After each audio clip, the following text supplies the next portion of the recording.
তো বন্ধুরা, ভারত যা করে দেখিয়েছে তাতে সত্যি এবারে চীন পাগল হয়ে যাবে।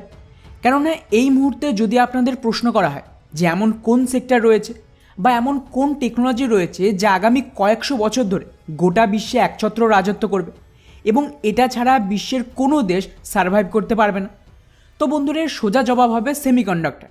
এটা এমন একটা টেকনোলজি যার সাহায্য ছাড়া আপনি না কোনো ইলেকট্রিক প্রোডাক্ট তৈরি করতে পারবেন, না কোনো গাড়ি তৈরি হবে, এমনকি কম্পিউটার থেকে শুরু করে সেনাবাহিনীর হাতিয়ার, তা সে মিসাইল হোক বা অন্য কিছু। এছাড়াও স্যাটেলাইট থেকে শুরু করে মোটামুটি সমস্ত গুরুত্বপূর্ণ সেক্টরের একটা মেন কম্পোনেন্ট হলো এই সেমিকন্ডাক্টর। আর চীনের প্ল্যান ছিল ওরা এই সেমিকন্ডাক্টর চিপ ম্যানুফ্যাকচারিংয়ের গ্লোবাল হাব হবে, যাতে গোটা বিশ্ব চীনের ওপর নির্ভর থাকে। কিন্তু বন্ধুরা, খেলা ঘুরে গেছে। গতকাল ভারত সরকার যা সিদ্ধান্ত নিয়েছে তাতে এটা তো কনফার্ম যে চীন নয়, বরং ভারত এই গোটা বিশ্বের সেমিকন্ডাক্টর সেক্টরে রাজত্ব করবে। কীরকম? তো এই রিপোর্টটা দেখুন। গতকালই ভারত সরকার একসাথে 3টে সেমিকন্ডাক্টর ফেব্রিকেশনের ইউনিটকে পুরো অ্যাপ্রুভ করে দিয়েছে, যা মোটামুটি ধরে নিন 1.26 লাখ কোটি টাকার ইনভেস্টমেন্ট। আর বন্ধুরা, সবচেয়ে ইন্টারেস্টিং বিষয়, এই যে 3টে সেমিকন্ডাক্টরের ফেব্রিকেশন ইউনিট ভারতে তৈরি হচ্ছে, এর মধ্যে কিন্তু আবার একটা ইউনিট আসামে তৈরি হবে। আর এটা ভারতের নর্থ ইস্টের জন্য বিরাট বড় একটা সফলতা, কারণ ন্যাচারালি স্বাধীনতার পর থেকেই এই রাজ্যগুলিকে তেমন একটা গুরুত্ব দেওয়া হয়নি, তাই এরা খুব বেশি ডেভেলপ করতে পারেনি। কিন্তু এবার সেই নর্থ ইস্ট না কেবল ভারত, বরং গোটা বিশ্বের জন্য সেমিকন্ডাক্টরের চিপ তৈরি করবে। আর এর ওপরে আসামের যে মুখ্যমন্ত্রী হেমন্ত বিশ্ব শর্মা, তার টুইট দেখুন। ওনার দাবি অনুযায়ী এই ফ্যাক্টরির জন্য ভারতের টাটা গ্রুপ তাইওয়ানের সাথে মিলে এখানে মোটামুটি 27,000 কোটি টাকা ইনভেস্টমেন্ট করবে। আর এর সুবিধা হলো আসামের কম করেও 20 থেকে 27,000 মানুষ এখানে জব পাবে ডিরেক্টলি আর ইনডাইরেক্টলি।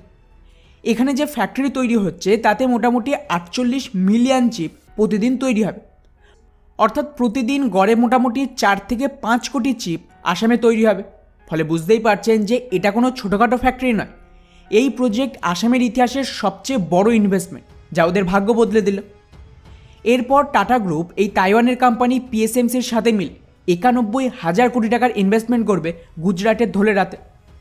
এখানেও একটা চিপ ম্যানুফ্যাকচারিংয়ের ফ্যাক্টরি তৈরি হবে, যাতে প্রতি মাসে 50,000 ওয়েফার তৈরি হবে এবং প্রতি বছর 300 কোটির বেশি চিপ একা এই ফ্যাক্টরি থেকে ম্যানুফ্যাকচার হবে।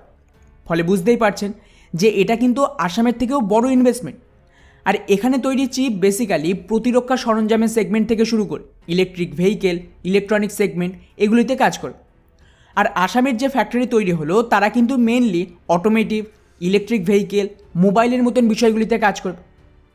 আর এখানেই শেষ নয়, গুজরাটের আরও একটা ফ্যাক্টরি তৈরি হবে।